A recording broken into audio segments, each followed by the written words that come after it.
Hello guys, welcome back to my channel. আজকের ভিডিওতে যে টপিকটা নিয়ে ডিসকাস করব সেটা হচ্ছে আজকের মার্কেটটা কেমন ছিল এবং তার সাথে দুটো ইম্পর্ট্যান্ট সেক্টর, একটা রেলওয়ে আর সেকেন্ড হচ্ছে আইটি সেক্টর। এই দুটো সেক্টর নিয়ে কথা বলবো। আইটি সেক্টরের মধ্যে আজকের ডেটে 1%-এর কাছাকাছি ফল করেছে এবং রেলওয়ের যে সমস্ত স্টকগুলো রয়েছে সেগুলো প্রত্যেকটা বেড়েছে। তো এই দুটোর বিহাইন্ডে কী কারণ রয়েছে বা কেন এই জিনিসটা হলো সেই বিষয়টা নিয়ে একটু পোস্টমর্টম কাইন্ড অফ অ্যানালিসিস করব আজকের ডেটে।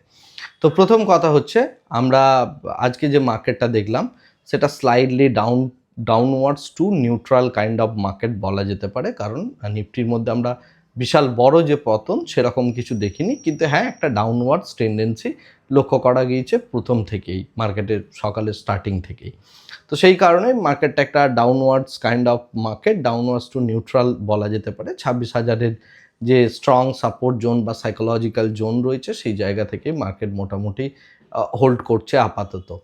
তো এটা একটা উইকেন্ড, সামনে উইকেন্ড রয়েছে, তাছাড়াও এই মুহূর্তে এফআইআই নেই। তো এই মুহূর্তে মার্কেটের মধ্যে র্যাশনাল প্লে যেটা হয় সেটা খুব একটা থাকবে না।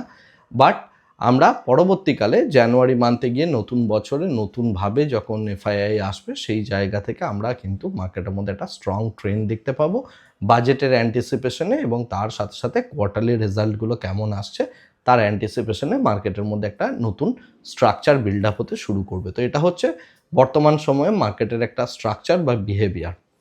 এনিওয়ে, এরপরে আসছে আমি এই যে দুটো সেক্টর বা যে দুটো সেগমেন্ট নিয়ে কথা বলবো সেই বিষয়টা নিয়ে একটু আসি।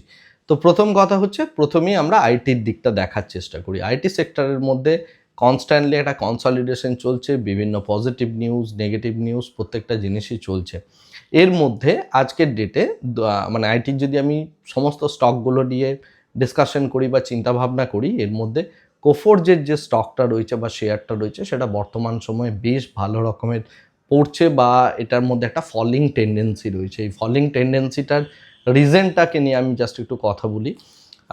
এটা হচ্ছে অ্যাকচুয়ালি একটা ফান্ডামেন্টালি চেঞ্জেস হচ্ছে, কারণ কোফোর্জের বোর্ড মিটিং হওয়ার কথা আছে এবং সেই বোর্ড মিটিংয়ে সম্ভবত আজকেই বোর্ড মিটিং হওয়ার কথা ছিল। তো এই যে বোর্ড মিটিংটা হবে, এই বোর্ড মিটিংয়ে কোফোর্জ নতুন করে ক্যাপিটাল রেজ করার কথা ভাবছে। তো যদি নতুন করে ফ্রেশ ক্যাপিটাল রেজ হয়, সেটা যদি মানে ইকুইটির থ্রুতে হয়, অর্থাৎ কোনো প্রিফারেন্স শেয়ার অ্যালোকেশন করে হয় বা ডেপ্টের থ্রুতে হয়, যাই হোক না কেন, কারেন্ট যে সমস্ত ইকুইটি হোল্ডার রয়েছে তাদের জন্য বিষয়টা খুব একটা পজিটিভ হবে না, রাইট? তো সেই অ্যান্টিসিপেশন থেকেই কোফোর্জ যে শেয়ারটার মধ্যে কিন্তু ভালো রকমের একটা ফলিং টেন্ডেন্সি বিগত কয়েকদিন ধরে আমরা দেখতে পাচ্ছি। এছাড়া আরেকটা পয়েন্ট রয়েছে যেটার কারণে আইটি সেক্টরের মধ্যে আজকে 1%-এর কাছাকাছি ফল হলো। এর মেজর কন্ট্রিবিউশন জেনারেলি কোফোর্জ, এছাড়াও টিসিএস থেকে শুরু করে ইনফোসিস, এদের মধ্যেও একটা ফলিং টেন্ডেন্সি ছিল বা একটা ডাউনওয়ার্ডস টেন্ডেন্সি রয়েছে। এর রিজনটা হচ্ছে ইনফোসিস তার যে মানে ফ্রেশার্স লেভেল যে এন্ট্রিগুলো হয় বা এমপ্লয়ি যে সমস্ত এন্ট্রিগুলো করে, সেখানে যেটা দেখা যাচ্ছে ইনফোসিস হাইয়েস্ট যে প্যাকেজটা ঘোষণা করেছে সেটা হচ্ছে 21 lakhs। অর্থাৎ একজন ফ্রেশার্সকে সে যদি ঠিকঠাক কাজকর্ম করে, এআই টেআই বা এই জাতীয় কোনো ক্রুশিয়াল টেকনোলজিগুলো সে সম্পর্কে জানে এবং কোম্পানিকে ভালো সার্ভ করবে, এরকম যদি ভাবনা চিন্তা থাকে, ইনফোসিসের বোর্ড থেকে ডিসাইড করা হয়েছে যে 21 lakhs পার অ্যানাম এইরকম লেভেল অফ স্যালারি দেওয়া হবে ইনফোসিসের তরফ থেকে। তো এইটা অ্যাকচুয়ালি যারা নতুন জব করতে চলেছে তাদের জন্য গুড নিউজ হলেও যারা এক্সিস্টিং শেয়ার হোল্ডার তাদের জন্য এই বিষয়টা সেইভাবে খাটে না। তার কারণ হচ্ছে এখানে যারা এক্সিস্টিং শেয়ার হোল্ডার তারা একটা রিস্ক দেখতে পাচ্ছে এবং সেটা হচ্ছে কস্ট, ওকে, বা যেটাকে কগস বলা হয়। তো যেহেতু সার্ভিস বেস কোম্পানি, তো আমরা এখানে কস্টের কথাই আলোচনা করব।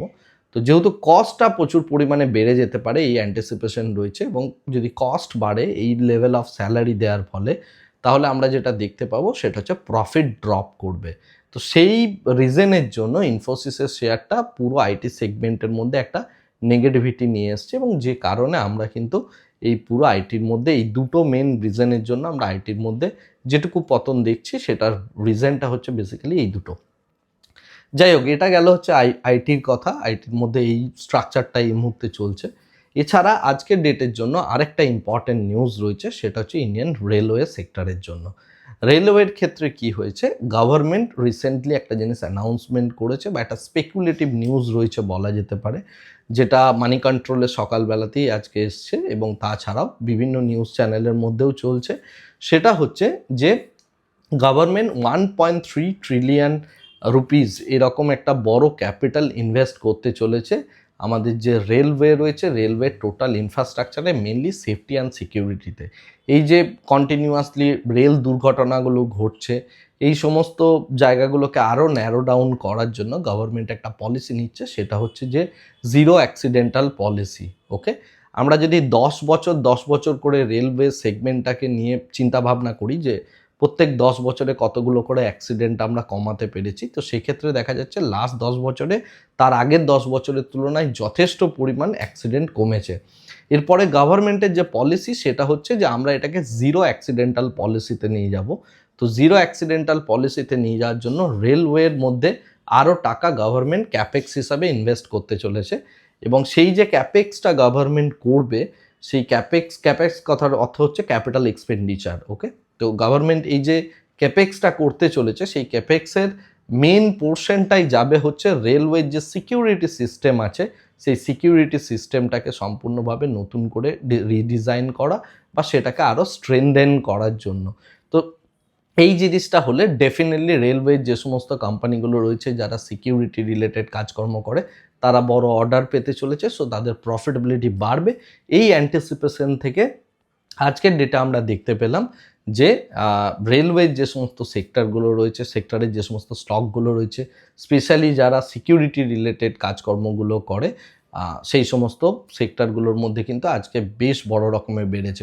কোনোটা 10%, 12% এরকমভাবেও বৃদ্ধি হয়েছে। ডেফিনেটলি একটা টাইমে রেলওয়ে যথেষ্ট হায়ার ভ্যালুয়েশনে ট্রেড হচ্ছিল, তারপর থেকে টোটালি মার্কেট কারেকশনে রেলওয়ে স্টকগুলোর মধ্যে বিভৎসভাবে মানে গভীর একটা পতন হয়েছে বলা যেতে পারে। এবং তারপরে এরকম ক্যাপেক্স গভর্নমেন্ট যদি ইনফিউজ করে, যেটা নিউজ রয়েছে আপাতত, তো এইগুলো সমস্ত কিছু কিন্তু আমরা বাজেটে দেখতে পাবো। তো গভর্নমেন্ট যদি এই সমস্ত জিনিসগুলো করে, যেটা স্পেকুলেটিভ নিউজ বলে আমি আপাতত এই মুহূর্তে মনে করছি, তো সেই কারণের জন্য আজকের ডেটে কিন্তু এই সেক্টরগুলো বাড়লো বা রেলওয়ের সমস্ত স্টকগুলো আজকের ডেটে এরকম পরিমাণ বৃদ্ধি পেল, রাইট? তো এইটাই হচ্ছে ইম্পর্টেন্ট জিনিস। বেসিক্যালি যেটা ব্যাপার আজকের এই টোটাল ভিডিওটার এই দুটো সেক্টর নিয়ে আমি এই কারণেই ডিসকাশন করছি যে আপনি ট্রেডিংই করুন আর ইনভেস্টমেন্টই করুন, সব থেকে ইম্পর্টেন্ট জিনিসটা হচ্ছে প্রফিটেবিলিটিতে কীভাবে ইম্প্যাক্ট পড়ছে।